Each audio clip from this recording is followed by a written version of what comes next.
Tu as choisi ta maîtresse devant ton fils, Gabriel. Maintenant, écoute ce que tu as refusé d'entendre pendant 6 ans. Attends, je peux tout expliquer. Élise Delcourt revient dans la maison où elle a été humiliée. Non pour supplier son mari milliardaire, mais pour signer le divorce qu'il exige depuis des années. Gabriel Delcourt croit enfin pouvoir effacer cette épouse silencieuse et offrir son nom à Sarah. La femme qui se tient déjà à son bras, comme une future reine, mais l'enfant qu'Élise tient par la main porte dans ses yeux une vérité que toute la famille Delcourt a voulu enterrer. Ce soir, une signature devait libérer Gabriel de son passé. À la place, une simple question d'enfant va fissurer le mensonge le plus protégé de son empire. La salle de réception de l'hôtel particulier Delcourt brillait comme une vitrine faite pour impressionner ceux qui avaient oublié ce que coûtait une larme. Les lustres anciens répandaient une lumière dorée sur les verres de champagne. Les bouquets blancs, les costumes sombres et les robes choisies avec cette élégance froide qui ne pardonnait aucune erreur. Élise Varenne Delcourt entra sans manteau de fourrure, sans bijoux voyants, sans escorte. Elle portait une robe bleu nuit, simple et droite, et tenait la main d'un petit garçon qui observait tout avec une gravité trop douce pour son âge. À 6 ans, Lucas avait déjà appris à marcher sans faire de bruit dans les endroits où les adultes parlaient comme s'ils n'existaient pas. Au fond de la pièce, Gabriel Delcourt se retourna.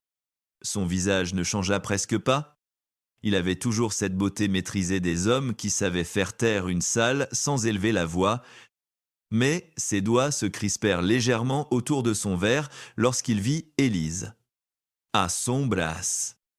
Sarah Dumas sourit avec une lenteur calculée. Elle portait le collier de perles et de diamants qui avait appartenu à la grand-mère de Gabriel, celui qu'Élise n'avait jamais osé réclamer, même lorsqu'elle était encore son épouse. Marianne Delcourt fut la première à s'avancer. Impeccable dans son tailleur ivoire. Le menton relevé comme si Élise avait laissé une tache sur le parquet en franchissant la porte. Elle regarda Lucas une seconde de trop, puis détourna les yeux. « Vous êtes en retard, Élise. Nous n'allons pas transformer une affaire administrative en spectacle. » Élise répondit avec un calme qui força plusieurs invités à tendre l'oreille. « Je n'ai jamais aimé les spectacles. » Marianne, c'est votre famille qui m'y invite toujours. Sarah eut un petit rire. Léger, presque tendre, mais son regard glissa vers Lucas avec une dureté mal déguisée. « C'est touchant que vous soyez venu avec votre fils. Vous vouliez peu être rappelé à tout le monde pourquoi ce divorce était nécessaire. » Gabriel posa son verre sur un plateau sans bruit. Sarah. Ce seul prénom devait suffire à arrêter l'insulte. Mais il ne contenait ni défense ni regret. Élise le comprit aussitôt, il n'avait pas changé. Il savait interrompre la cruauté quand elle gênait l'ambiance, pas quand elle blessait vraiment. Une table avait été installée près de la bibliothèque. Loin de la musique, mais assez visible pour que personne n'oublie ce qui devait se jouer là. Maître Antoine Moreau, l'ancien notaire de la famille, attendait devant un dossier brun fermé par un ruban. Son visage fatigué se leva vers Élise avec une émotion qu'il tenta de cacher. Elle le salua d'un signe discret. « Et Lucas seha samen. » Gabriel s'approcha enfin. Il ne regardait pas l'enfant directement, comme si un instinct l'en empêchait. « Élise, nous pouvons régler cela proprement. Tu signes ce soir. En échange, tu gardes ce que nous avions convenu. L'appartement, la pension, la discrétion. » Le mot discrétion passa entre eux comme une lame ancienne. Élise baissa les yeux vers le dossier, puis les releva vers lui. La discrétion. Gabriel, c'est le nom que les puissants donnent au silence des autres. Un frémissement parcourut les invités les plus proches. Sarah posa sa main sur le bras de Gabriel. Plus fort qu'il ne fallait. Ne te laisse pas entraîner. Elle a toujours su faire de grandes phrases quand il fallait répondre à des faits. Les faits, voilà donc ce qu'ils appelaient ainsi. 6 ans plus tôt, dans cette même maison, Élise avait attendu Gabriel au milieu d'une nuit d'hiver. une main sur son ventre rond, un courrier médical plié dans son sac et l'espoir ridicule qu'un homme qui l'avait aimé saurait reconnaître sa voix au milieu des accusations. Mais Gabriel n'était pas venu. Marianne était descendue à sa place, avec 2 enveloppes. Un médecin qu'Élise n'avait jamais choisi et un résultat d'analyse qui disait l'impossible. L'enfant n'était pas de Gabriel. On lui avait parlé de honte, de presse, de clause matrimoniale, de protection du nom Delcourt. Élise avait nié jusqu'à ne plus avoir de souffle. Gabriel avait fini par apparaître au bas de l'escalier, pâle, silencieux, détruit. Mais il n'avait posé qu'une seule question depuis combien de temps cette question l'avait quitté plus sûrement qu'une gifle. Ce soir, en regardant l'homme devenu encore plus riche, encore plus lisse, encore plus entouré. Élise sentit que la douleur n'était pas morte, elle avait simplement appris à se tenir droite. Lucas tira doucement sur ses doigts. « Maman, on doit rester longtemps. » Sa voix était basse.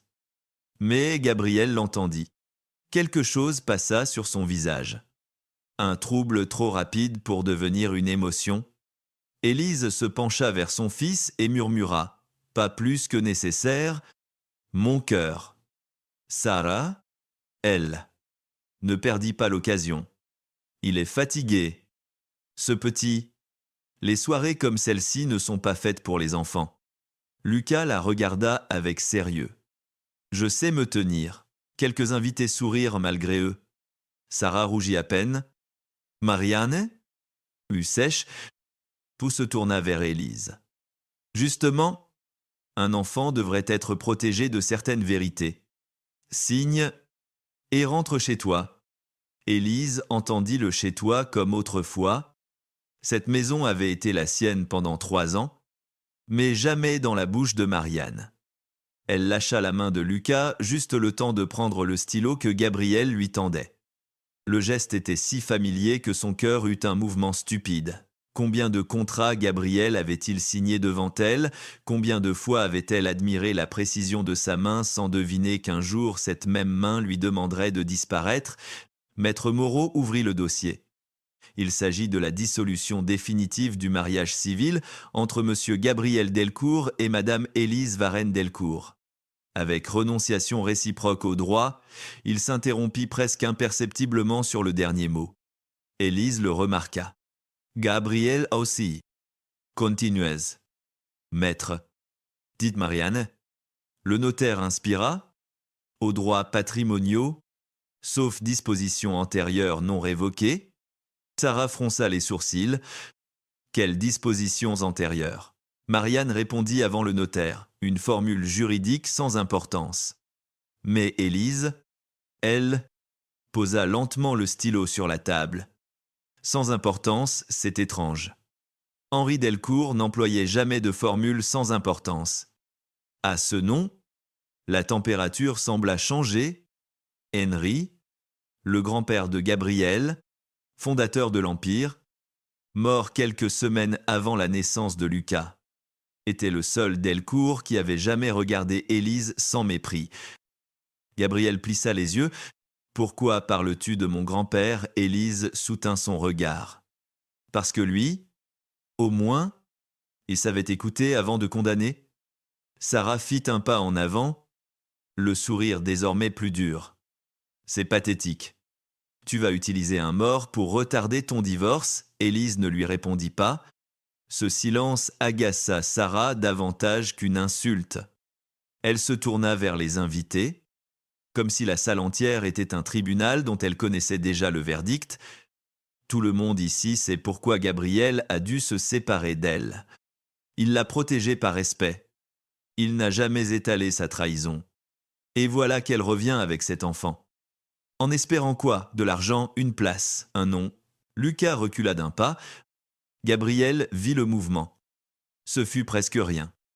Mais assez pour que son regard se pose enfin pleinement sur le petit garçon, les cheveux châtains, la peau claire, la ligne du menton, et surtout ses yeux gris. Ce gris presque métallique que la famille Delcourt se transmettait comme une marque secrète, Gabriel sentit une gêne ancienne, brutale, qu'il repoussa aussitôt. Les ressemblances ne prouvaient rien. Les hommes puissants apprenaient très tôt à se méfier des ressemblances. Élise posa une main sur l'épaule de Lucas. « Ne parle plus de mon fils comme d'un dossier. » Sarah, la douceur de sa voix rendit la phrase plus tranchante. Sarah eut un rire bref. « Ton fils ?»« Exactement. Pas celui de Gabriel. » Cette fois, Gabriel ne dit pas son prénom pour la faire taire. Il resta immobile. Et ce fut cela qui blessa Élise une dernière fois. Pas l'insulte. L'absence de défense. Elle prit le stylo, approcha la pointe du papier, puis s'arrêta. Avant que je signe, je veux une chose simple. Que cette femme retire ce qu'elle vient de dire devant mon fils. Sarah ouvrit la bouche, mais Gabriel parla enfin. Élise. Ne complique pas. Elle se tourna vers lui. Et pendant une seconde, il retrouva la jeune femme qu'il avait attendue autrefois dans les couloirs d'hôpital, fatiguée mais droite. Je n'ai rien compliqué.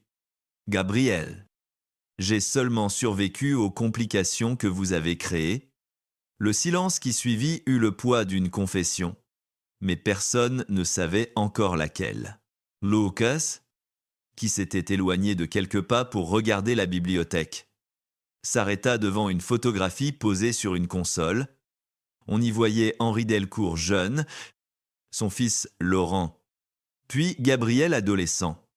Tous trois alignés devant le domaine familial en Provence, à côté de la photo, sous une cloche de verre. Y reposait une montre ancienne au bracelet de cuir brun. Lucas hesta figé. Élise s'en aperçut trop tard. Lucas. Bien ici? Mais l'enfant pointa la montre du doigt. Maman. C'est celle de la photo. Gabriel se retourna lentement. Quelle photo, Lucas? Innocent de la terreur qui venait de traverser le visage de Marianne, répondit simplement la photo dans la boîte bleue. Celle où maman pleurait un peu. Le vieux monsieur lui donnait une montre comme ça. Maître Moreau ferma les yeux une demi-seconde. Sarah regarda Marianne. Marianne devint livide, mais elle retrouva aussitôt sa dureté. Les enfants inventent des histoires avec ce qu'ils entendent. Élise prit une respiration lente. Elle avait caché cette photo pendant 6 ans. Non par honte, mais parce qu'elle était la preuve qu'Henri avait su. La preuve qu'avant de mourir, il avait touché son ventre et dit « Cet enfant sera un Delcourt », même si les Delcourt l'oublient. Gabriel s'approcha de la console. Sa voix avait perdu son assurance. « Lucas, où as-tu vu cette photo ?» L'enfant leva les yeux vers lui sans peur. Mais avec cette prudence des enfants qui sentent qu'un adulte est dangereux parce qu'il est triste, dans la boîte de maman, il y avait aussi une lettre, mais je n'ai pas lu. Je sais pas bien lire les longues lettres. Élise sentit son cœur cogner. La lettre, celle qu'elle avait écrite à Gabriel depuis la maternité privée, celle qu'elle avait confiée à un chauffeur de la maison Delcourt, celle qui n'avait jamais reçu de réponse. Gabriel tourna vers elle un regard qu'elle ne voulait plus comprendre. Quelle lettre Marianne coupa. Trop vite, cela suffit. Nous ne sommes pas ici pour écouter les souvenirs confus d'un enfant. Cette précipitation fut sa première erreur visible. Gabriel la regarda, puis regarda Maître Moreau. Le notaire ne dit rien. Mais son silence ne protégeait plus Marianne. Il accusait. Sarah comprit que la soirée lui échappait et décida de la reprendre par la cruauté. Elle s'approcha de Lucas avec un sourire faux. « Two eyes. Mon petit. » Les grandes personnes gardent parfois des photos pour se raconter de jolies histoires. Cela ne veut pas dire qu'elles sont vraies. Lucas recula encore, heurta légèrement la table. Et le stylo roula jusqu'au bord avant de tomber sur le tapis. Élise se pencha pour le ramasser. Mais Gabriel fut plus rapide. Leurs doigts se frôlèrent. Ce contact minuscule ramena une mémoire absurde de la cuisine de leur premier appartement. Gabriel riant en ratant une sauce. Élise lui essuyant la joue avec le pouce. la promesse qu'il ne deviendrait jamais comme sa famille. Elle retira sa main. Gabriel resta accroupi une seconde de trop, le stylo entre les doigts, comme s'il venait de ramasser autre chose que du métal. Lorsqu'il se releva, sa voix était plus basse. « Élise, réponds-moi. » Quelle lettre? Elle le regarda longtemps. Celle où je te demandais de venir entendre le cœur de ton fils avant de me condamner. Cette phrase ne provoqua pas de cri, aucun verre ne se brisa. Pourtant, la salle entière sembla perdre son air. Gabriel devint très pâle. Sarah souffla. C'est ridicule. Marianne dit, c'est une manipulation. Mais Gabriel n'entendait déjà plus leur voix de la même manière. Mon fils, répéta-t-il. Presque sans son, Élise eut un sourire triste. Sans victoire. Ne t'inquiète pas. Pendant 6 ans, tu as trouvé ce mot ridicule aussi. Lucas regardait sa mère, puis Gabriel, puis les adultes qui se taisaient trop fort. Ils ne comprenaient pas les actions, les clauses, les tests, les noms cachés. Il comprenait seulement que sa mère tremblait sans bouger. Alors il prit le stylo tombé, le posa sur la table, juste au-dessus de la ligne où Élise devait signer, et demanda d'une voix claire « Maman, si tu signes, ça veut dire que ce monsieur ne pourra jamais être mon papa. » Personne ne respira. Gabriel baissa les yeux vers la petite main de l'enfant sur le papier. Et pour la première fois depuis 6 ans, il eut peur que la vérité soit plus simple que le mensonge qu'il avait choisi. Gabriel ne signa pas ce soir-là. Ce fut la première chose que Sarah ne lui pardonna pas. Même si elle eut l'intelligence de ne pas le dire devant les invités, le silence tombé après la question de Lucas avait fait plus de dégâts qu'un scandale public. Marianne avait ordonné au personnel de raccompagner discrètement les convives vers le salon principal. Maître Moreau avait refermé son dossier sans oser croiser le regard de Gabriel. Et Élise avait repris la main de son fils avec une douceur ferme. Comme si elle venait de comprendre qu'une porte s'était entr'ouverte malgré elle. Gabriel, Chloé, était resté près de la table, le stylo encore dans la main, incapable de décider s'il devait retenir Élise ou sauver les apparences. Il choisit encore les apparences. Mais cette fois, son visage trahit le prix de ce choix. « Nous reprendrons cette discussion plus tard », dit-il d'une voix basse. Élise le regarda avec une fatigue presque tendre. Celle qu'on réserve aux blessures qui n'ont plus le pouvoir de tuer, mais continuent de faire mal par habitude. « Non, Gabriel. Tu reprendras cette discussion quand tu seras capable d'entendre une réponse. » Dans la voiture qui la ramenait vers son petit appartement du 15e arrondissement, Élise sentit Lucas poser sa tête contre son bras. Il ne pleurait pas, il réfléchissait. C'était toujours ce qui l'effrayait le plus chez lui. Cette manière de garder les questions trop grandes dans un petit corps silencieux. « Maman, j'ai dit quelque chose de mal ?» demanda-t-il, enfin. Élise tourna légèrement le visage vers la vitre pour reprendre souffle. Les lumières de Paris glissaient sur son reflet, creusant ses cernes et adoucissant malgré elle la peur qu'elle portait depuis 6 ans. « Non, mon cœur, tu as dit quelque chose de vrai ?» Lucas fronça les sourcils. Alors pourquoi tout le monde était fâché? Elle passa une main dans ses cheveux. Parce que parfois, la vérité arrive dans une pièce où personne ne l'a invitée. L'enfant accepta cette réponse comme on accepte une couverture un peu trop fine. Il ferma les yeux, mais ses doigts restèrent serrés autour de la manche de sa mère. Élise, Iselle, ne dormit pas cette nuit-là. Elle retrouva la boîte bleue au fond de son armoire. L'ouvrit, fixa la photo d'Henri, la lettre jamais revenue. Le bracelet de naissance de Lucas, puis la referma en sachant qu'elle n'avait plus beaucoup de temps avant que les Delcourt viennent chercher ce qu'ils avaient refusé de voir. Le lendemain matin, Gabriel arriva à la Défense avant même son assistante. Son bureau, perché au 38e étage de la tour Delcourt, dominait Paris comme une promesse de contrôle. D'habitude, cette hauteur l'apaisait. Ce matin-là, elle l'accusait. Sur son écran, les chiffres du groupe attendaient des décisions urgentes. Un rachat? Une restructuration? Une crise de liquidité que Damien Roussel avait présentée comme provisoire. Gabriel n'arrivait à lire qu'un prénom. Lucas.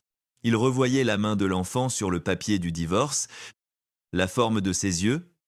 Cette question impossible, ça veut dire que ce monsieur ne pourra jamais être mon papa. Sarah entra sans frapper.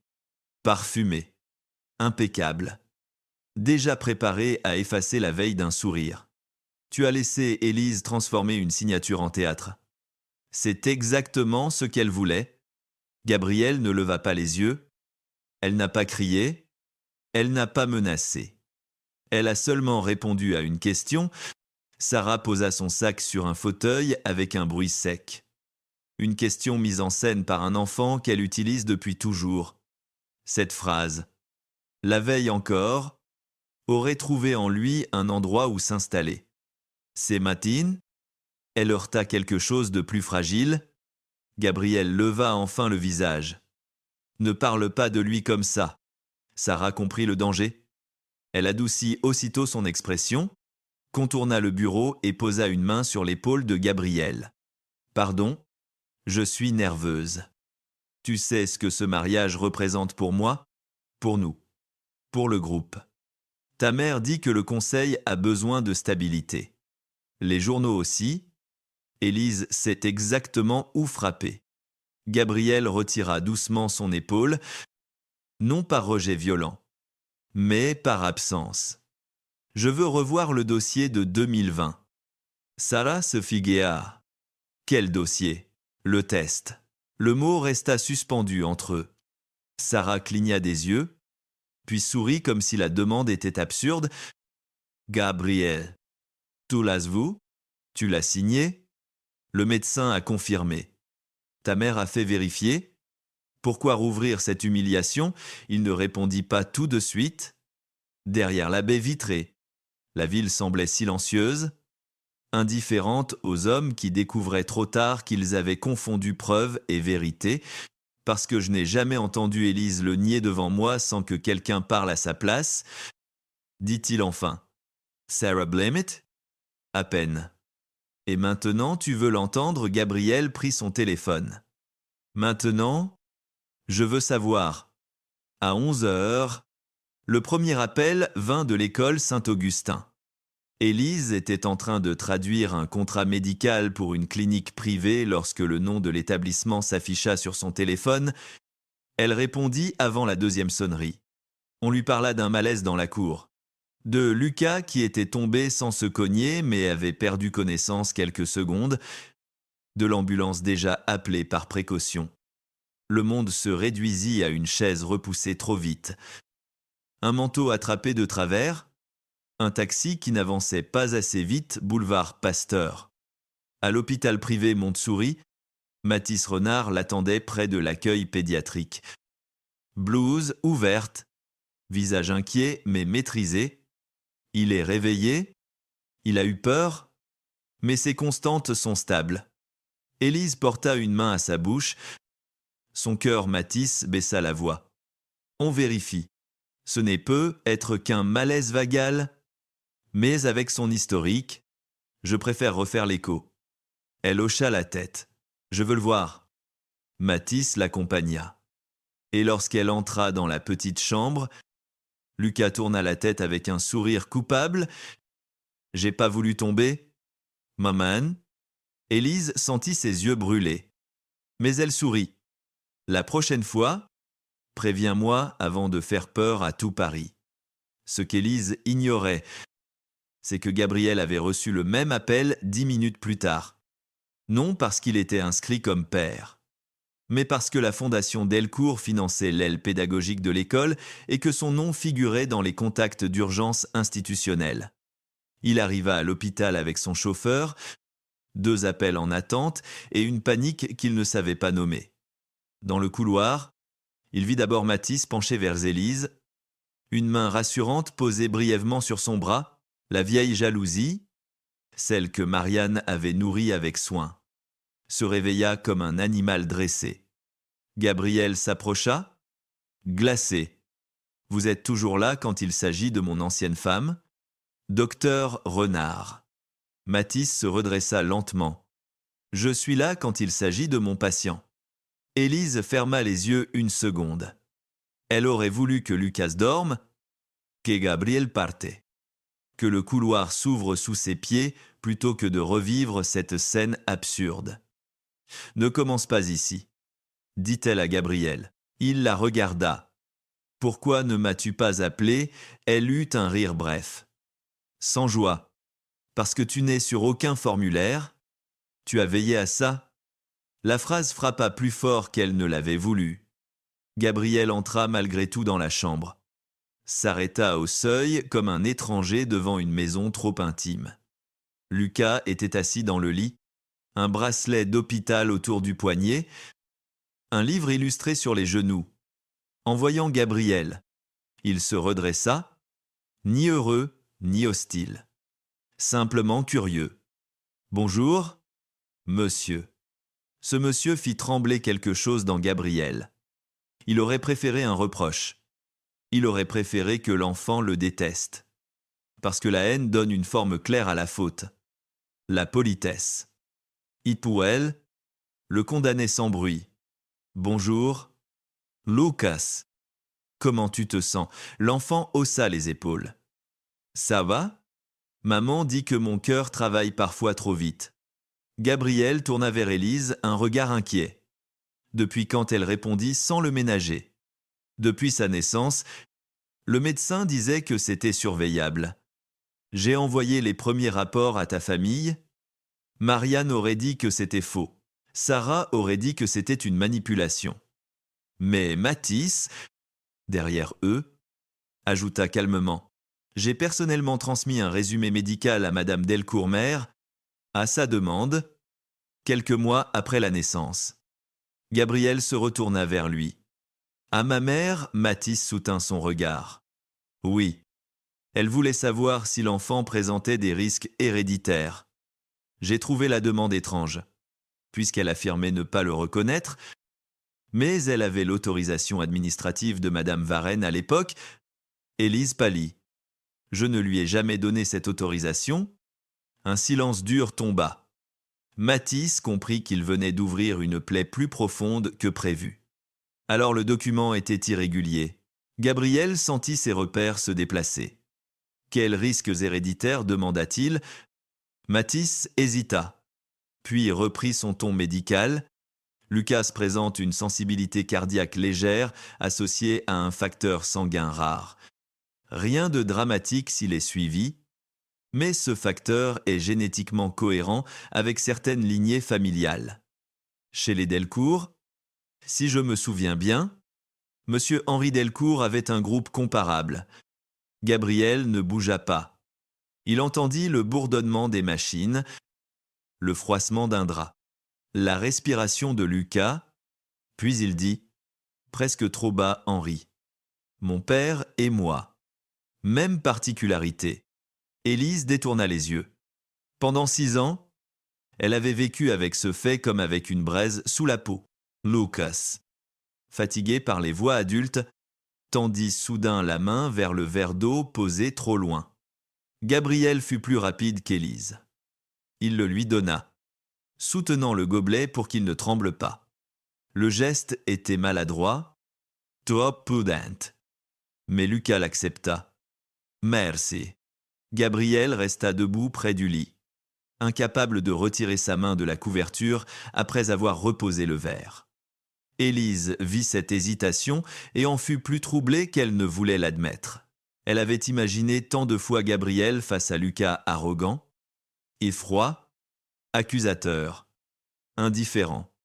Elle n'avait pas prévu ce silence-là, cette peur presque enfantine dans les yeux d'un homme que tout Paris croyait invulnérable. « Ne fais pas ça », murmura-t-elle. Gabriel leva les yeux. « Quoi, ne le regarde pas comme une réponse à tes remords. Il est un enfant, pas une preuve. » Il encaissa sans se défendre. « Je sais. » Elle secoua la tête. « Non. Tu ne sais pas encore. Lucas observa leur échange, puis demanda doucement. Vous vous connaissiez avant Gabriel eut un sourire douloureux. Oui. Lucas réfléchit. Et vous vous êtes disputé, Élise répondit avant lui. Oui. Mon cœur. Les adultes font parfois des erreurs très grandes. Gabriel ajouta. La voix rauque, certains adultes, plus que d'autres. En quittant l'hôpital, Gabriel ne retourna pas immédiatement à la tour Delcourt. Il resta dans sa voiture stationnée sous les arbres, téléphone en main, dossier vide sur les genoux. Incapable de composer le numéro de sa mère, il finit par appeler son assistant personnel et demanda, d'une voix qui ne supportait aucune objection, la copie complète du dossier médical et juridique constitué en 2020 autour de la grossesse d'Élise, ainsi que le nom exact du laboratoire qui avait réalisé le test de paternité. L'assistant hésita, monsieur. Ces archives sont classées confidentielles par Madame Delcourt-Mère. Gabriel ferma les yeux. Je suis le PDG du groupe et le mari légal d'Élise Delcourt. Débloquez-les. Lorsqu'il raccrocha, un message de Sarah l'attendait déjà. Ta mère veut te voir. Ne laisse pas Élise salir notre avenir. Notre avenir. Il fixa ses mots et pensa à Lucas qu'il appelait monsieur. Pour la première fois, l'avenir que Sarah lui promettait lui parut moins réel que le passé qu'Élise avait gardé dans une boîte bleue, à la même heure, dans un bureau sans fenêtre du service financier Delcourt. Damien Roussel introduisit une clé dans un coffre interne que peu de gens savaient encore utiliser. Sarah se tenait derrière lui, les bras croisés, le visage fermé. Il a demandé le dossier, dit-elle. Damien ne parut pas surpris. Il finirait par le faire. La question était de savoir quand. Il sortit plusieurs chemises anciennes, des copies de résultats, des courriels imprimés, puis un petit dossier gris plus mince que les autres. Sur l'étiquette, une écriture d'assistante indiquait Lucas Varenne. Sarah tendit la main. Mais Damien la retint. Celui-là n'est pas pour toi. Elle le foudroya du regard. Tout ce qui peut me protéger est pour moi. Damien sourit sans chaleur. Ce dossier ne protège personne. Il détruit les mauvaises personnes au mauvais moment. Sarah arracha presque l'enveloppe et vit, sous le prénom Lucas, un second nom que quelqu'un avait tenté de gratter sans réussir à l'effacer complètement. Delcourt, son visage perdit sa couleur. Damien referma le coffre et murmura « Si Gabriel voit ça avant le mariage, tu ne deviendras jamais sa femme. Et moi, je ne survivrai pas au prochain audit. » Sarah serra l'enveloppe contre elle comme une arme. Sans savoir que Maître Moreau venait, de son côté, de prévenir Élise que le vieux testament d'Henri n'attendrait plus très longtemps, Sarah comprit avant Gabriel que la vérité n'avait pas besoin d'être complète pour devenir dangereuse. Il suffisait qu'elle commence à respirer. Le lendemain de l'incident à l'hôpital, elle se rendit chez Marianne Delcourt sous prétexte de parler du mariage. Mais la vieille dame n'était pas d'humeur à choisir des fleurs ni à vérifier une liste d'invités. Dans le salon froid de Neuilly, les rideaux étaient tirés malgré le soleil. Comme si Marianne voulait empêcher Paris de voir la fissure qui venait de s'ouvrir dans sa maison. Gabriel a demandé les archives, dit Sarah sans même retirer ses gants. Marianne ne répondit pas tout de suite. Elle versait du thé dans une tasse fine, mais sa main ne tremblait pas. Mon fils demande souvent des choses quand il est contrarié. Il oublie quand on lui rappelle ce qu'il risque de perdre. Sarah serra la mâchoire. Cette fois, il n'oubliera pas. Il a vu l'enfant. Il a entendu le médecin. Et Élise n'a même pas eu besoin de jouer la victime. Marianne leva enfin les yeux. Élise a toujours été plus dangereuse quand elle se taisait. À quelques kilomètres de là, Élise tentait de reprendre une journée normale dans un appartement qui semblait soudain trop fragile pour contenir 6 ans de silence. Lucas était resté à la maison sur ordre de Mathis. Installé sur le canapé avec des crayons, un verre de jus et cette patience sérieuse qui inquiétait sa mère. Elle traduisait un rapport médical, mais les lignes se brouillaient. Chaque bruit dans l'escalier lui faisait lever la tête. Elle s'attendait à voir Gabriel, elle craignait de voir Marianne. Ce fut Sarah qui sonna, élégante dans un manteau crème. Un bouquet de tulipes blanches à la main. Comme si l'insulte pouvait entrer chez les gens avec des fleurs, Élise ouvrit sans sourire. « Si tu viens pour t'excuser devant Lucas, je peux l'appeler ?» Sarah eut un rire doux. « Je viens pour éviter que ton fils souffre davantage. Mais je vois que tu préfères transformer un enfant malade en arme. » Élise ne bougea pas. « Entre eux. Alors, les armes ne restent pas sur le palier. » Sarah regarda l'appartement avec une curiosité méprisante qu'elle tenta de maquiller en compassion. Une bibliothèque modeste. Une table couverte de papier, des dessins d'enfants aimantés au réfrigérateur, une plante fatiguée près de la fenêtre. Rien ici ne ressemblait au monde Delcourt, et pourtant Sarah sentit une menace plus grande que dans les salons dorés de Neuilly. Cet endroit avait quelque chose qu'elle ne possédait pas, une vérité vécue. Lucas leva les yeux de son dessin. « Bonjour », Sarah sourit trop largement. « Bonjour, Lucas. » « Tu dessines quoi ?» Il posa aussitôt sa main sur sa feuille. « C'est pour maman. » Élise remarqua le geste. « Zara aussi. Je ne vais pas te le voler, » dit-elle avec une douceur qui sonnait faux. Puis elle se tourna vers Élise. « Je peux te parler seule ?» Élise resta près de la porte. « Non. Tu peux parler correctement ou partir. » Sarah posa le bouquet sur la table sans y être invitée. « Très bien. Gabriel va m'épouser. Le conseil d'administration va l'annoncer cette semaine. Si tu continues à agiter cette histoire d'enfant, tu ne gagneras rien. Tu perdras seulement ta tranquillité. » Élise sentit une vieille peur se réveiller. Mais elle ne lui donna pas de visage. « Ma tranquillité ? Vous me l'avez prise le jour où vous avez décidé que mon fils n'avait pas de père. » Sarah s'approcha assez pour baisser la voix. « Sois intelligente. Une bataille contre les Delcourt ne se gagne pas avec des souvenirs. Des photos et des phrases blessées ? Gabriel a cru aux preuves une fois. Il y croira encore si on lui montre les bonnes. » Cette menace était trop précise. Élise pensa à la boîte bleue dans l'armoire de sa chambre. Elle avait prévu que quelqu'un viendrait la chercher. Après l'appel de Maître Moreau, elle avait retiré les originaux, confié la lettre à Matisse et laissé dans la boîte une copie incomplète. Assez vraie pour attirer la main qui voudrait voler. Assez fausse pour révéler celle qui volerait. Elle vit Sarah jeter un regard vers le couloir lorsque Lucas laissa tomber un crayon. Élise fit semblant de ne rien voir. « Tu veux fouiller mon appartement ou tu préfères que je te prépare un café avant ?» Sarah serait dit. « Tu te crois très digne. Mais la dignité ne protège pas d'un juge si une famille comme la nôtre demande la garde. » Cette phrase fit pâlir Élise malgré elle. Lucas leva la tête. Inquiète. Maman, elle, se força à sourire. « Tout va bien. Mon cœur. » Madame Dumas allait partir. Sarah sut qu'elle avait touché juste. Elle récupéra son sac. Mais en passant près du couloir, elle fit tomber volontairement son gant.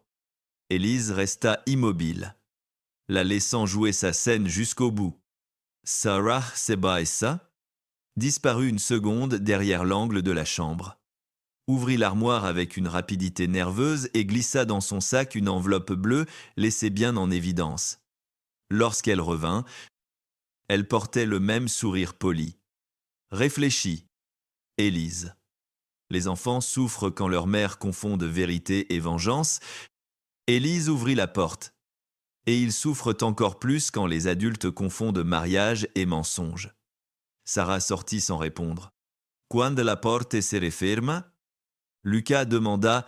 Elle est méchante. Élise s'accroupit devant lui. Elle a peur. L'enfant fronça les sourcils.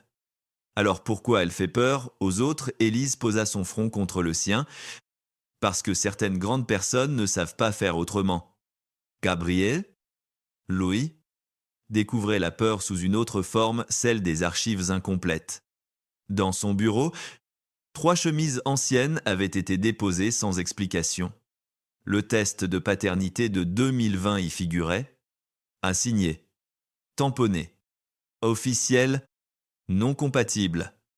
Ces 2 mots, il les avait lus autrefois comme une condamnation. Aujourd'hui, ils ressemblaient à une porte trop bien fermée. Le laboratoire mentionné n'existait plus sous le même nom depuis 4 ans. Le médecin référent était parti travailler en Suisse. Certains courriels semblaient imprimés sans en-tête complet. Gabriel lut tout, reluté, puis remarqua une absence plus troublante qu'une contradiction, aucun message direct d'Élise. Pas une lettre, pas un courriel, pas une note manuscrite, rien, comme si la femme qu'il avait aimée, accusée, brisée, n'avait jamais tenté de se défendre. C'était impossible. Élise se défendait toujours, même lorsqu'elle se taisait. Il appela sa mère. « Je veux savoir si Élise m'a écrit pendant sa grossesse. » Marianne répondit après un silence trop court. « Elle a écrit beaucoup de choses. Aucune ne méritait de te détruire davantage. » Gabriel sentit son sang se refroidir. Ce n'était pas à toi d'en décider. Marianne arriva à la tour Delcourt 1 heure plus tard. Droite comme une sentence, elle entra dans le bureau de son fils avec ce mélange de tendresse sèche et d'autorité qui, depuis l'enfance, lui avait appris à confondre obéissance et amour. « Tu ouvres des portes qui doivent rester fermées, » dit-elle. Gabriel ne se leva pas. Sur son bureau, il avait aligné les documents comme des pièces à conviction. « Tu as reçu une lettre d'Élise » Marianne regarda les papiers. Puis son fils. « J'ai reçu une supplique. » Une manipulation de femme prise au piège. Gabriel se leva enfin. Où est-elle? Marianne eut un éclat de colère. Tu étais déjà à terre? Ton père venait de mourir. Le groupe était attaqué et ta femme portait l'enfant d'un autre homme. Tu voulais que je te donne ces mots pour qu'elle t'achève? Gabriel parla plus bas. Où est la lettre? La vieille dame comprit qu'il ne reculait pas. Alors elle sortit de son sac une enveloppe jaunie, pliée, conservée non par remords mais par instinct de contrôle. Tu veux souffrir lisse. Mais ne viens pas ensuite me reprocher de t'avoir protégé. Il attendit qu'elle parte pour ouvrir l'enveloppe. L'écriture d'Élise le frappa avant les mots. Il l'avait reconnue aussitôt, cette manière de former les jets comme s'ils hésitaient à tomber. La lettre datait de mars 2020. Gabriel, je ne sais plus à qui parler puisque tu ne réponds plus à mes appels. Je ne te demande pas de me croire parce que je pleure. Je te demande seulement de venir avec moi à l'hôpital. D'écouter son cœur, de poser ta main sur mon ventre une dernière fois avant de décider que nous sommes des menteurs. Notre fils a bougé aujourd'hui. Il aurait reconnu ta voix. Gabriel dut s'asseoir. La ville derrière la vitre devint floue. Il lut la suite. Plus lentement, chaque phrase défaisant une certitude qu'il avait portée comme une armure. Élise y parlait du médecin imposé par Marianne, de son refus de signer une autorisation, de sa peur qu'on lui enlève l'enfant, ou de la visite d'Henri qui lui avait dit de ne pas laisser le nom Delcourt devenir une prison. À la fin, une phrase lui coupa presque la respiration. « Si tu ne viens pas, je partirai. Pas parce que je ne t'aime plus, mais parce qu'un enfant ne doit pas naître dans une maison où sa mère doit prouver qu'elle n'est pas une voleuse.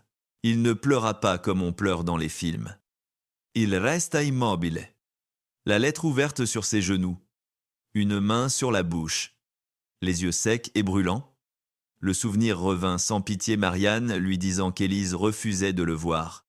Sarah, déjà présente dans son entourage à l'époque, lui apportant des communiqués à signer, Damien expliquant que le scandale ferait perdre des millions au groupe, lui-même choisissant le silence parce qu'il était plus facile d'être trahi que d'admettre qu'il avait peur.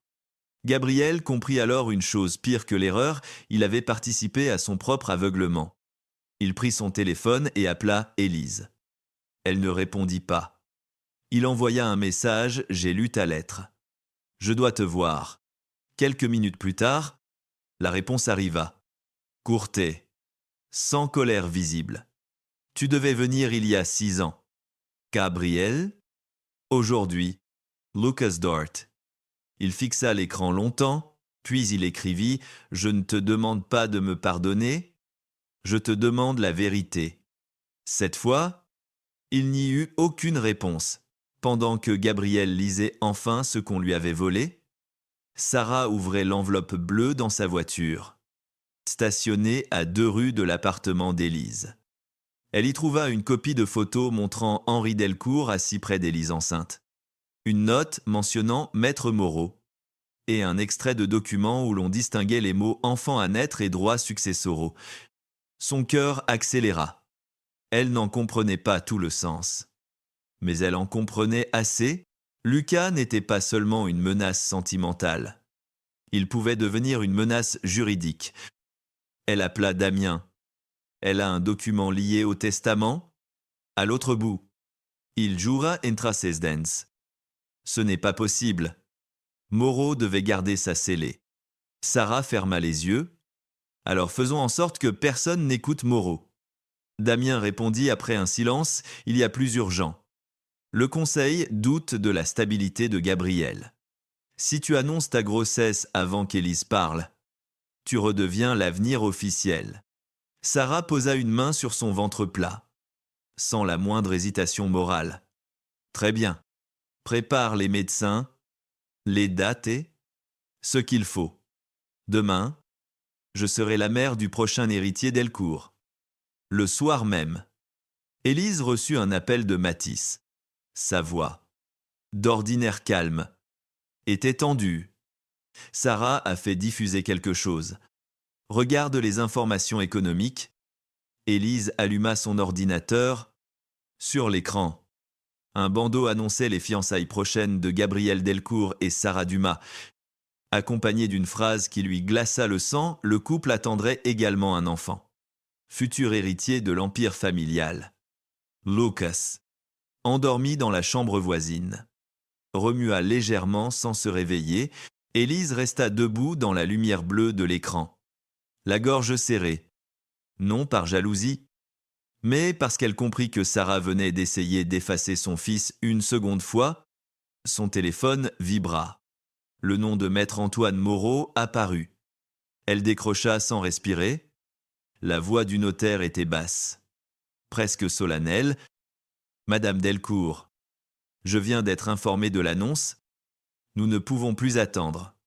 Demain matin, j'ouvre les Second Testament d'Henri, et cette fois, si Gabriel veut entendre la vérité, il devra l'entendre devant tout le monde. » À 9 heures le lendemain, le hall de la tour Delcourt n'avait plus rien d'un lieu de travail. Il ressemblait à une scène que chacun voulait contrôler avant que le rideau ne se lève. Des journalistes attendaient derrière les barrières de sécurité. Attirés par l'annonce de la grossesse supposée de Sarah et par les rumeurs d'une réunion exceptionnelle du conseil.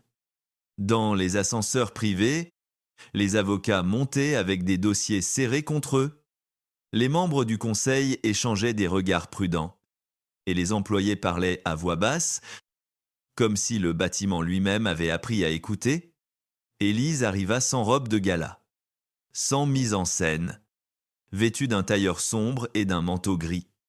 Lucas, à ses côtés, il tenait un petit sac avec ses médicaments, un cahier de dessin et une voiture miniature rouge qu'il tournait entre ses doigts pour se rassurer. Maître Moreau les attendait près de l'accueil. « Vous êtes sûr de vouloir qu'il soit là ?» demanda-t-il doucement. Élise regarda son fils. Il a été utilisé sans être présent pendant 6 ans. Aujourd'hui, personne ne parlera de lui comme s'il était absent. Gabriel arriva quelques minutes plus tard par l'entrée du parking, le visage fermé. La lettre d'Élise pliée dans la poche intérieure de sa veste comme une brûlure qu'il refusait de poser. Il aperçut Lucas avant Élise. L'enfant portait un pull bleu marine, les cheveux encore un peu désordonnés, et regardait les marbres du hall comme s'il cherchait la règle secrète de ce monde trop grand. Gabriel voulut avancer, puis s'arrêta. La veille, il aurait exigé une conversation. Ce matin. La lettre lui avait appris qu'il avait perdu le droit d'exiger quoi que ce soit. Il se contenta de dire « Bonjour, Lucas ». L'enfant leva les yeux. « Bonjour, Monsieur Gabriel ». Ce n'était plus seulement monsieur, mais ce n'était pas papa. Gabriel accepta cette distance comme une peine méritée. Élise lui adressa un regard rapide. Méfiant, fatigué, Maître Moreau a demandé notre présence. Gabriel hocha la tête. Je sais. J'ai demandé au conseil d'être là aussi. Elle ne put cacher sa surprise. Pourquoi ? Il répondit sans détour. Parce que si j'ai laissé le mensonge vivre publiquement, je n'ai pas le droit de chercher la vérité en privé. Dans la salle du conseil, Sarah occupait déjà une place trop centrale.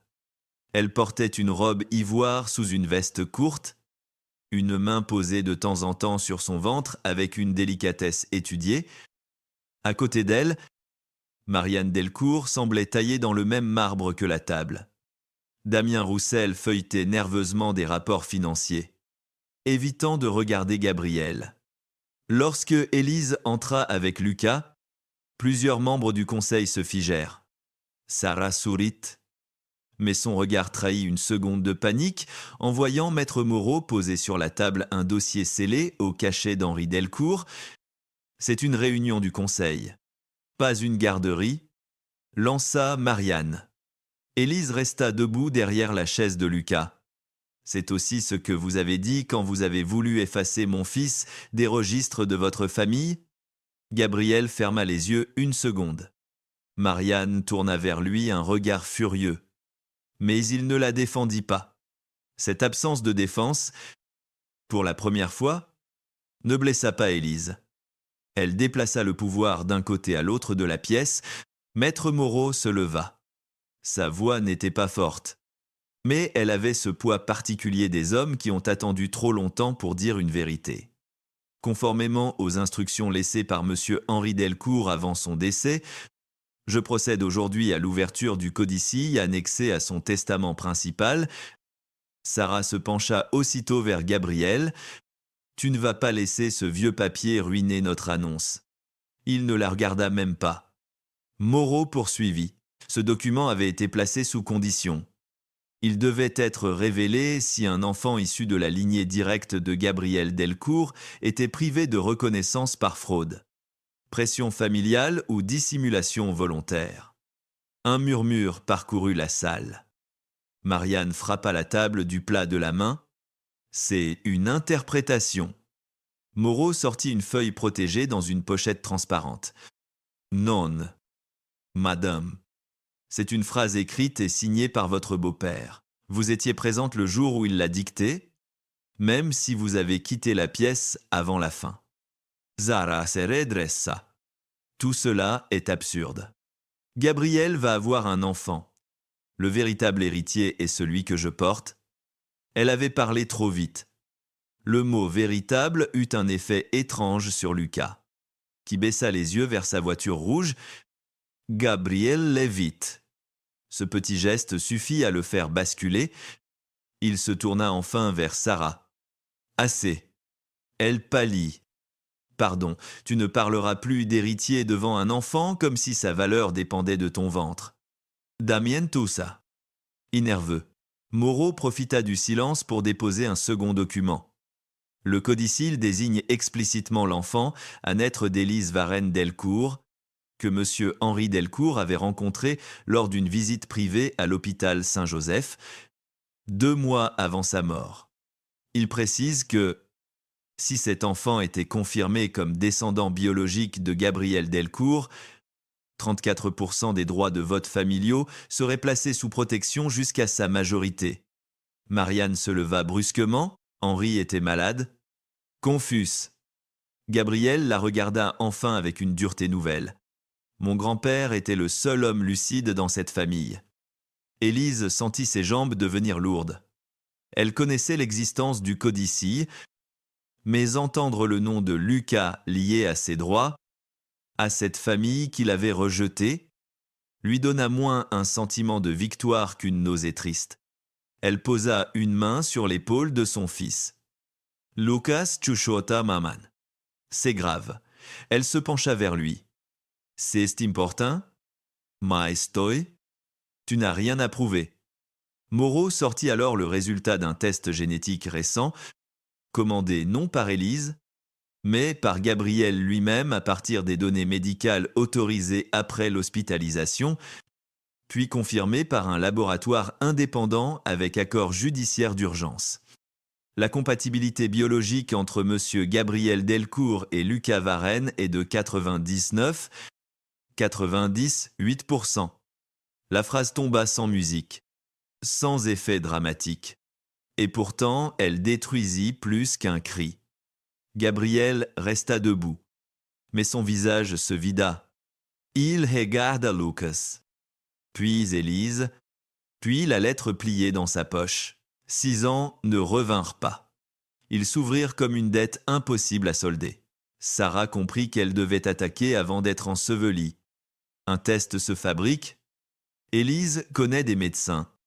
Son ami Matisse. Par exemple, vous allez vraiment croire une femme qui a vécu 6 ans avec un homme autour de son enfant? La porte de la salle s'ouvrit alors. Matisse Renard entra, accompagné d'une juriste de l'hôpital. Il semblait plus triste que fâché. Je suis ici uniquement pour confirmer que je n'ai jamais eu de relation avec Madame Varenne et que les dossiers médicaux de Lucas ont été consultés illégalement en 2020 par une personne utilisant une autorisation falsifiée. La juriste déposa un rapport. L'adresse IP et la signature administrative renvoient à un terminal utilisé par le secrétariat privé de Madame Marianne Delcourt. Marianne ne bougea plus. Sarah lança un regard affolé à Damien. Il avait déjà compris qu'il ne pourrait pas absorber seul l'explosion. Gabriel, Louis, regardait sa mère comme un fils qui voyait enfin non pas une protectrice, mais une femme capable de brûler une maison pour garder les clés. Moreau n'en avait pas terminé. Le laboratoire ayant produit le test de 2020 a été racheté puis fermé. Toutefois, les échantillons originaux ont été conservés dans une procédure d'archivage. Une comparaison a révélé une substitution d'échantillons. L'ADN attribué à Lucas ne lui appartenait pas. Damien se leva à moitié. Ces accusations dépassent le cadre de cette réunion. Gabriel posa les 2 mains sur la table. Assis-toi. Le ton ne laissait aucune place à la hiérarchie. Damien obéit. La directrice juridique du groupe, appelée par Gabriel à l'aube, ouvrit un autre dossier. Nous avons également examiné les documents transmis hier soir concernant la grossesse annoncée par mademoiselle Dumas. La clinique mentionnée nie tout suivi. Le certificat est faux. Les virements liés à sa production proviennent d'un compte écran rattaché à une société fournisseur validée par M. Roussel. Sarah recula comme si la table venait de s'approcher d'elle. « Gabriel, je voulais seulement nous protéger. » Elle allait tout prendre. Gabriel répondit, la voix presque éteinte. « Elle ne m'a rien pris. C'est moi qui lui ai tout refusé. » Marianne reprit enfin la parole. Mais son autorité s'était fissurée. « J'ai fait ce qui devait être fait. Tu étais faible? » Gabriel. Élise aurait détruit ton nom. Un enfant au mauvais moment. Une femme sans rang. Un scandale au milieu d'une succession. Henri ne comprenait plus les réalités. Élise la regarda avec une tristesse froide. Vous n'avez jamais eu peur du scandale. Vous aviez peur qu'un enfant que vous ne contrôliez pas hérite de ce que vous pensiez vous appartenir. Marianne eut un rire sec. Et toi. Tu n'as jamais voulu l'argent, Élise se redressa. Si j'avais voulu l'argent, j'aurais parlé il y a 6 ans. J'ai voulu que mon fils dorme sans entendre qu'il était une honte. Lucas leva les yeux vers sa mère. Et ce regard fit taire même ceux qui n'avaient rien à se reprocher. Gabriel s'approcha d'Élise, mais s'arrêta à distance. Je ne savais pas. Elle le regarda. Non, tu n'as pas voulu savoir. La différence était cruelle, mais nécessaire. Gabriel l'accepta sans baisser les yeux. Le conseil vota immédiatement la suspension de Damien, l'ouverture d'un audit interne et la protection provisoire des droits de Lucas sous contrôle judiciaire. Sarah fut invitée à quitter la salle, mais elle refusa d'abord, agrippée à son image comme à une rampe. « Tu vas me jeter pour elle ?» demanda-t-elle à Gabriel. Il ne répondit pas tout de suite. Il regarda Élise, puis Lucas, puis cette femme qui avait voulu transformer un mensonge en berceau. « Je ne te jette pas pour elle. Je te laisse avec ce que tu as choisi de fabriquer. » Sarah perdit alors l'élégance qu'elle avait tant travaillée. Elle ne reviendra jamais vers toi. Tu entends, même si l'enfant est le tien? Elle ne te pardonnera pas. Cette fois, Gabriel sentit la phrase entrer sans défense. Je le sais. Ce fut peu être la première parole honnête qu'il prononça devant tous. Élise n'en fut pas soulagée. Elle aurait voulu que la vérité répare quelque chose. Elle découvrait qu'elle ne faisait d'abord que rendre les blessures visibles. La réunion s'acheva dans un chaos contenu. Les journalistes attendaient déjà en bas, mais Gabriel interdit toute déclaration sur Lucas sans l'accord d'Élise. Ce simple geste ne suffisait pas, mais elle le nota. Dans le couloir privé, loin du conseil, Lucas sortit la montre ancienne qu'un assistant avait apportée depuis la vitrine de Neuilly à la demande de Maître Moreau. Henri l'avait destinée au premier petit-fils de Gabriel. L'enfant la tint dans ses deux mains, fasciné par le poids de l'objet, puis la posa sur une console entre lui et Gabriel. « On dit que c'est à moi ?» demanda-t-il. Gabriel répondit avec précaution « Ton arrière-grand-père voulait qu'elle te revienne un jour. » Lucas réfléchit, puis poussa doucement la montre vers lui. « Je ne veux pas d'une montre aujourd'hui. » Gabriel sentit sa gorge se serrer. « Qu'est-ce que tu veux ?» L'enfant chercha la main d'Élise avant de répondre. « Je voulais juste savoir si j'avais un papa.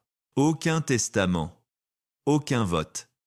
Aucune signature n'aurait pu punir Gabriel plus justement. » Élise emmena Lucas vers l'ascenseur. Gabriel ne les suivit pas. Pour la première fois, il comprit que reconnaître son fils ne lui donnait pas le droit d'être attendu par lui. Les jours qui suivirent ne ressemblèrent pas à une victoire. Élise l'avait compris dès le moment où les portes de l'ascenseur s'étaient refermées sur le visage immobile de Gabriel. La vérité avait été dite. Lucas avait été reconnu. Sarah avait quitté la tour Delcourt sous les regards des journalistes. Marianne avait perdu son autorité en quelques signatures. Et pourtant, dans l'appartement du 15e arrondissement, rien ne semblait plus simple. Lucas dormait mal. Il posait des questions par petits morceaux. Jamais au moment où Élise s'y attendait. « Il savait pas que j'étais son fils ?» demandait-il en attachant ses chaussures. « Pourquoi sa maman a menti ?» murmurait-il devant son bol de céréales. « Si c'est mon papa. Est-ce que je dois l'aimer tout de suite ?» Cette dernière question avait serré la gorge d'Élise plus fort que toutes les autres. Elle s'était accroupie devant lui, avait remis correctement le col de son pull et répondu « Non. Mon cœur, tu n'as jamais à aimer quelqu'un sur commande. Même ton père. » Gabriel, de son côté, découvrit que la honte véritable ne faisait pas de bruit. Elle ne ressemblait pas aux unes des journaux, ni aux réunions de crise, ni aux appels furieux de partenaires inquiets. Elle ressemblait à une chambre d'enfant qu'il n'avait jamais vue, à 6 anniversaires manqués, à une lettre pliée dans sa poche, tellement relue que le papier commençait à s'abîmer. Dès le lendemain de la réunion, il convoqua le conseil et fit ce qu'il aurait dû faire depuis longtemps. Il parla sans demander à ses avocats d'adoucir les mots. Il reconnut publiquement l'existence de Lucas, mais refusa de révéler son image ou son adresse. Il annonça que les droits patrimoniaux liés au codicille d'Henri seraient placés sous contrôle indépendant jusqu'à la majorité de l'enfant. Avec Élise comme représentante principale, il demanda la suspension définitive de Damien, l'ouverture d'une procédure contre les falsifications internes et le retrait de Marianne de toute fonction consultative liée à la famille.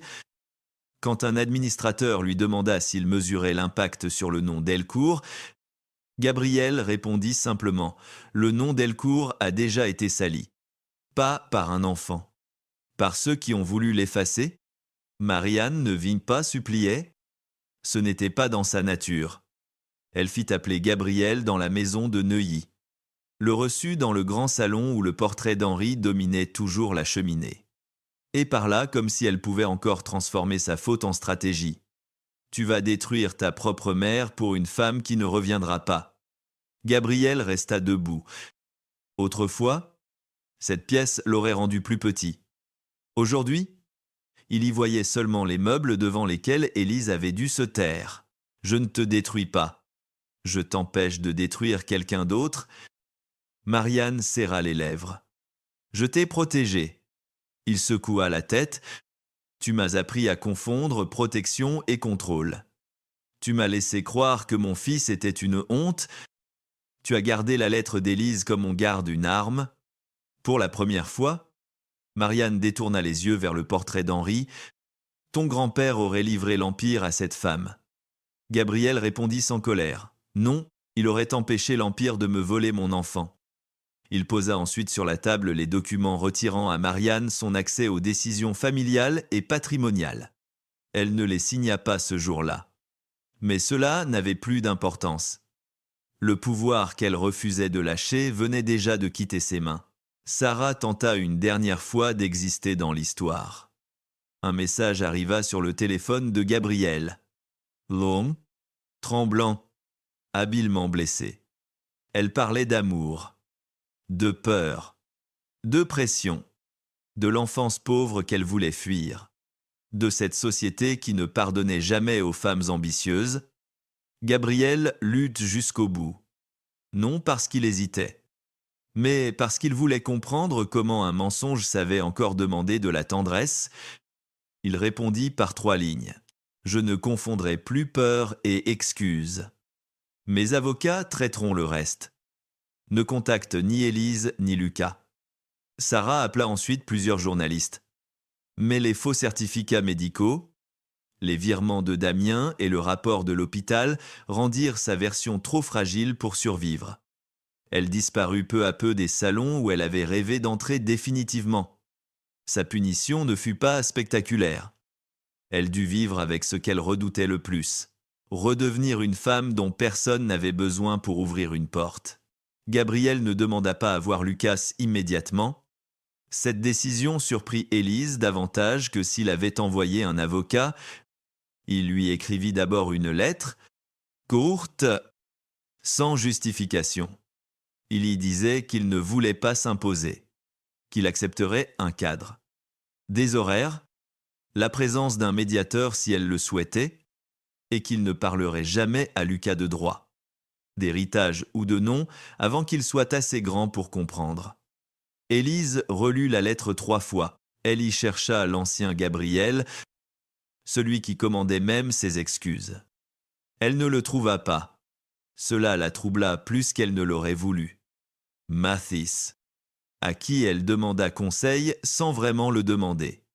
Lui dit seulement « Tu n'es pas obligé de lui refaire confiance pour lui permettre de commencer à réparer. » Alors, un mercredi après-midi, dans un parc près de l'école, Gabriel revit son fils sans costume sombre, sans chauffeur visible, sans cadeau démesuré. Il apporta seulement un livre sur les avions parce que Lucas avait dit à l'hôpital qu'il aimait comprendre comment les choses lourdes pouvaient voler. La première rencontre fut maladroite. Lucas resta près d'Élise, les 2 mains autour de son chocolat chaud, observant Gabriel comme on observe un personnage dont on connaît le nom mais pas encore l'histoire. Gabriel ni forza rien. Il demanda des choses simples, la classe, les dessins, la voiture rouge, le cœur qui allait mieux. Quand Lucas répondit par oui, non, peut être. Gabriel accepta chaque mot comme un privilège. À un moment, l'enfant demanda « Pourquoi vous n'êtes pas venu quand j'étais bébé ?» Élise serait dit. Gabriel posa son gobelet sur le banc. Il aurait pu parler du test. Dit Marianne, de Sarah. Des mensonges. Il choisit enfin de ne pas se cacher derrière les fautes des autres. Parce que j'ai cru ce qu'on me disait au lieu de chercher toi. Et parce que j'ai été lâche, Lucas fronça les sourcils. C'est quoi? Lâche Gabriel eut un sourire triste.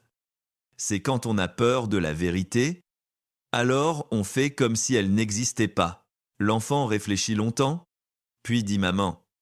Elle avait peur aussi, mais elle est restée. Gabriel baissa les yeux. Oui, c'est pour ça qu'elle est plus courageuse que moi. Les semaines devinrent des habitudes prudentes. Gabriel venait chercher Lucas à l'école le vendredi. Mais seulement quand Élise avait confirmé que l'enfant le voulait. Il apprit à ne pas arriver avec une solution à chaque problème. Quand Lucas eut une fièvre légère, il ne fit pas déplacer 3 spécialistes, il demanda à Élise ce qu'il fallait faire et passa la soirée à tenir une bassine. À lire 2 fois la même histoire et à paniquer en silence quand le thermomètre montait. Élise le vit.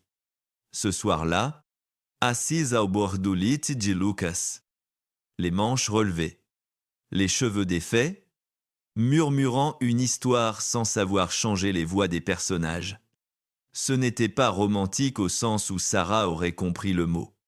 C'était mieux. C'était un homme puissant acceptant d'être inutilement tendre.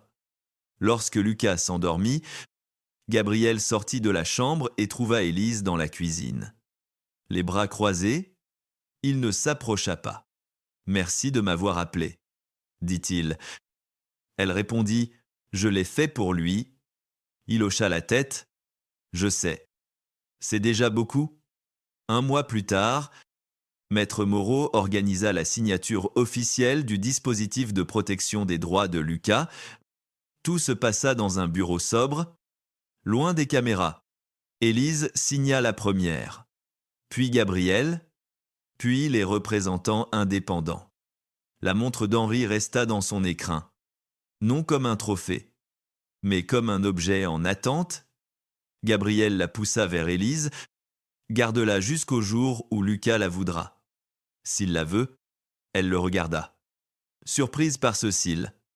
Autrefois, Gabriel aurait parlé d'héritage comme d'une évidence. Aujourd'hui, il laissait à un enfant le droit de refuser un symbole trop lourd. Il ne doit rien à cette famille, dit Élise. Gabriel répondit « Non, c'est cette famille qui lui doit la vérité. » Maître Moreau, qui rangeait ses papiers, eut un sourire discret. Peu être pensait-il à Henri. Peu être à cette justice lente qui ne rendait pas les années perdues, mais empêchait au moins les mensonges de vieillir en paix. La dernière conversation entre Gabriel et Élise eut lieu un matin de juin. Dans un café près de l'école, les tables étaient encore presque vides, les passants pressés, et Lucas répétait dans la cour une petite pièce où il jouait un arbre, rôle qu'il prenait très au sérieux. Élise avait accepté un café. Pas un rendez-vous. Gabriel le savait. Il posa devant elle une enveloppe qu'elle ne toucha pas. « Ce n'est pas de l'argent », dit-il aussitôt. « C'est une copie de la déclaration que je vais lire cet après-midi. J'y reconnais publiquement ma responsabilité, pas seulement celle de ma mère, la mienne. » Élise fixa l'enveloppe. « Tu n'es pas obligé de t'humilier pour nous. » Il secoua la tête. « Ce n'est pas de l'humiliation si c'est vrai. » Elle leva enfin les yeux vers lui.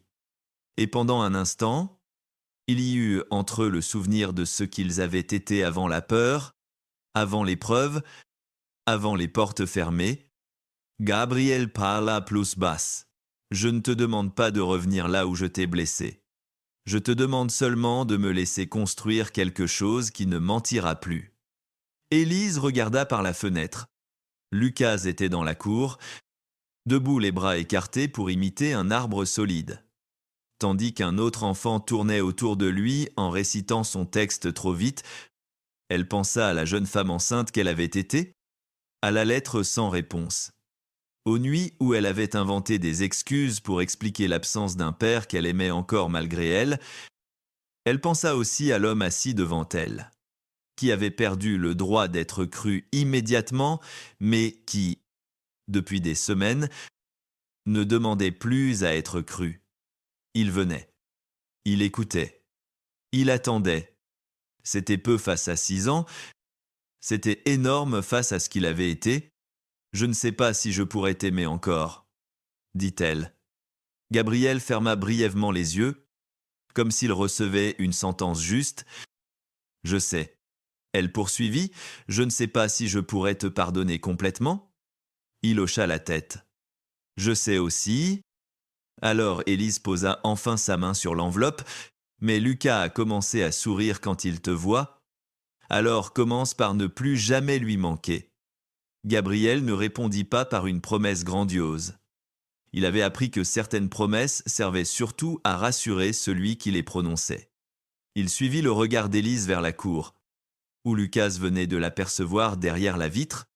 L'enfant hésita, puis leva la main. Gabriel leva la sienne à son tour, lentement, comme s'il craignait encore que le geste soit de trop. Lucas sourit, pas un grand sourire de fin heureuse, un sourire prudent, fragile, réel. Élise le vit et sentit quelque chose en elle se desserrer sans se réparer tout à fait. Peut être que l'amour, après un mensonge aussi long, ne revenait pas comme une maison retrouvée. Peut être qu'il fallait le reconstruire comme on plante un arbre dans une terre abîmée, en acceptant qu'il pousse lentement, qu'il garde des cicatrices dans son tronc, qu'il ait besoin de saisons entières avant de donner de l'ombre. Ce jour-là, Gabriel ne récupéra ni une épouse ni une famille. Il reçut seulement une place au bord du chemin. Pour la première fois de sa vie, cela lui suffit.